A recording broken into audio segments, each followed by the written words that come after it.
Dude, pare, kung naghahanap ka ng serious, hardcore, turbo diesel off-roader, well, pare, you better check this out. This is the all-new Bike B40 Trailmaster. And yes, it's a mid-size SUV that has a body-on-frame, has a 4x4 system. It comes with front and rear locking differentials, and it has a ground clearance of 220 millimeters. Pare, talagang pang-hardcore series off-roading to. Kasi sa gulong pa lang, kitang-kita na yun, hardcore talaga. Pero check out that design, pare. Ang gwapo niya, ang macho niya, ang intimidating niya. Now, under the hood, we have a 2-liter Okan turbo diesel that can do 161 horsepower and 390 Newton meters of torque. Pero pare, pagpasok mo sa loob, check it out.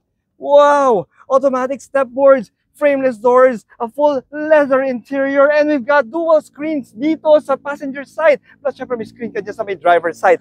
Pare, the B40 Trailmaster from Bike Philippines, only for around 2.5 to 2.6 million Philippine pesos.